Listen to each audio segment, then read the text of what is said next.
Hola, ¿qué tal?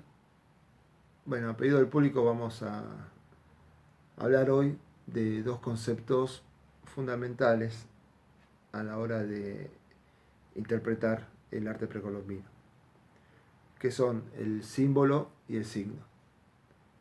Vamos a ver sus características, a definirlos y a ver cómo se relacionan entre sí. Lo primero es no tener una visión binaria, digamos, a la hora de analizar estos dos conceptos. Si vemos una imagen, no pensar si es un símbolo o un signo, porque en realidad todas las imágenes encierran en sí misma cierto poder simbólico y cierto significado. Entonces me parece mejor considerarlo como un continuo en cuyos extremos tenemos al símbolo y al signo, pero como casos extremos, más bien teóricos, diría yo. Porque en la práctica siempre vamos a encontrar algo de cada uno de ellos. Todavía no hemos definido de qué estamos hablando en realidad. Vamos con lo importante.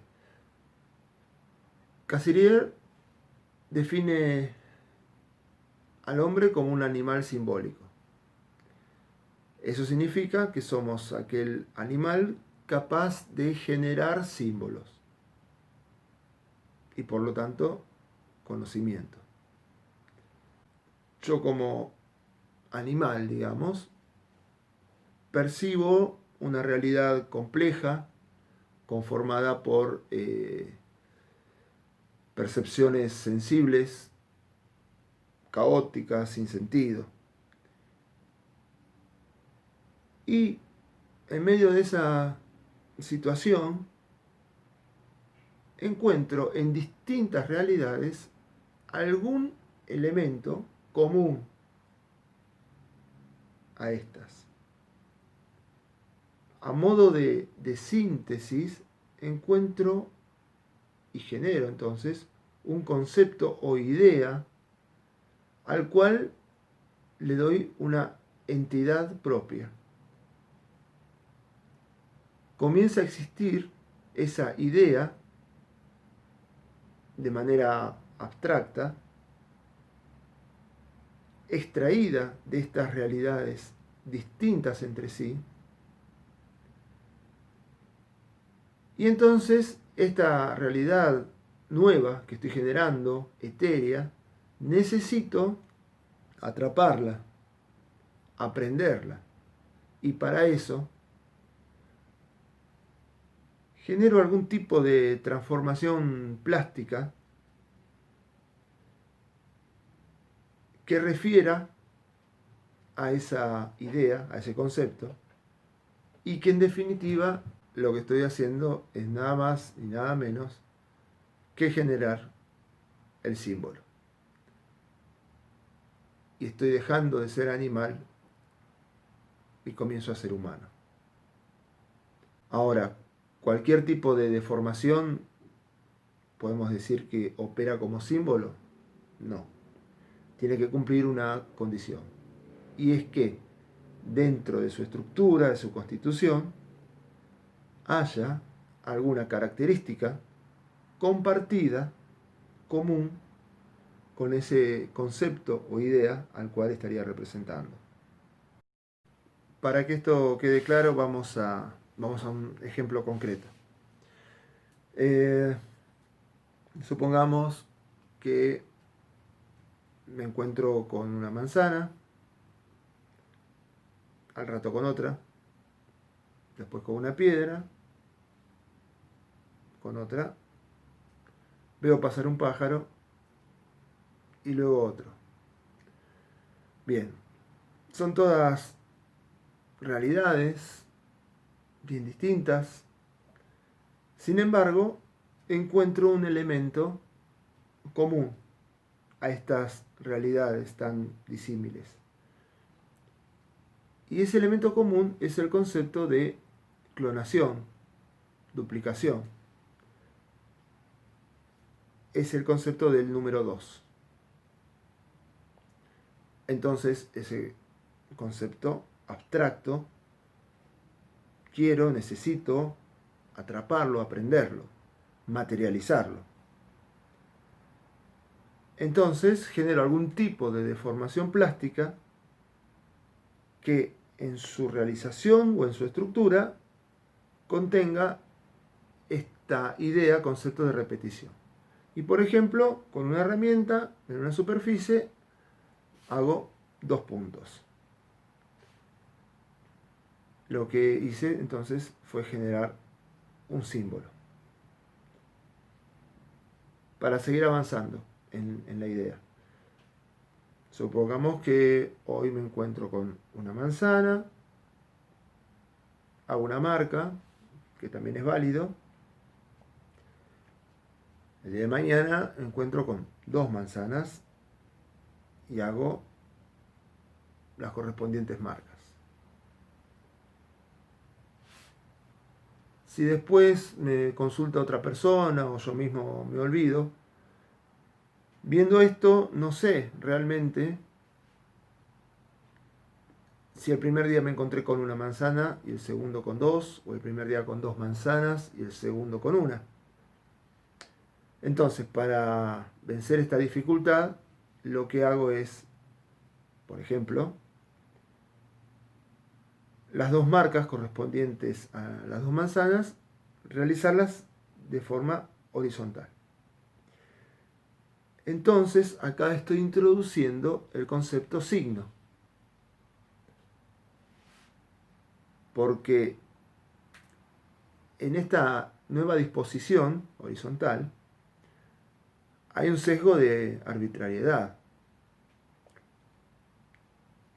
La posición de las marcas no tiene que ver intrínsecamente con el concepto 2. Es más bien una convención social incluso. Por eso, el signo nunca puede ser separado del contexto cultural. Seguramente lo que ha ocurrido con el tiempo es que estas 2 líneas horizontales, al hacerse rápido y no alejar la herramienta lo suficiente de la superficie, se fue generando esta otra forma y bueno, y de alguna manera se arribó a lo que hoy conocemos, a la forma que le damos hoy al número 2.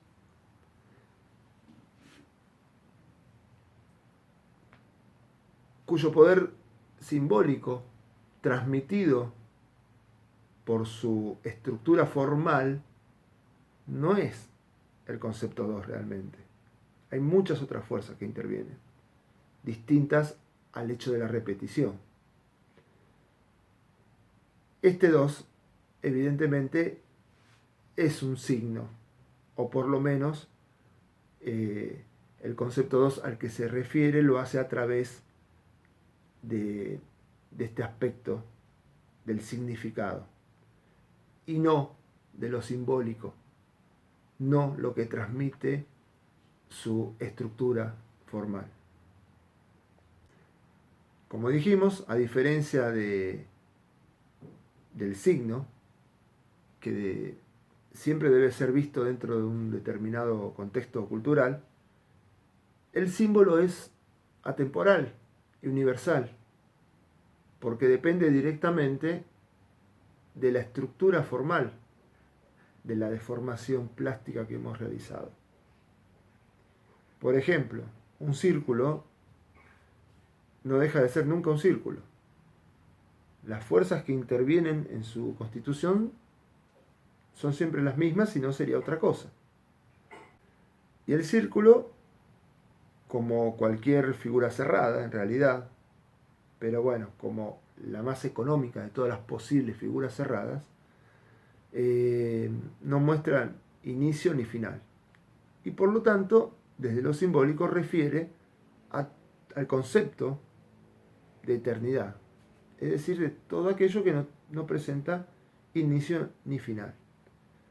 Ese es el atributo que es común al círculo y al concepto. Vamos a otro ejemplo, otra forma, otra imagen, y que esta tiene que ver directamente con el arte precolombino.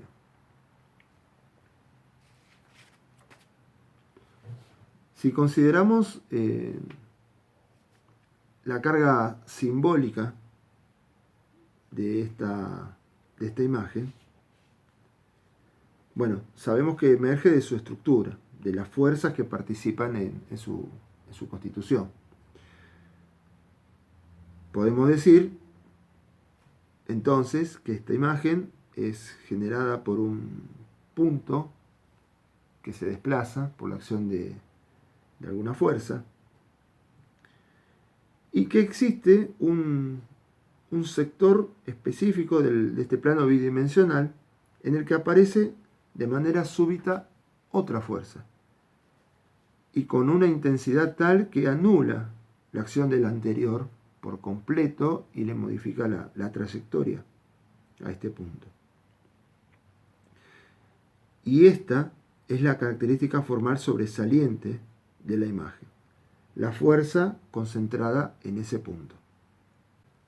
Ahora bien, esta misma forma en el espacio tridimensional aparece siempre manifestando una concentración de tensiones.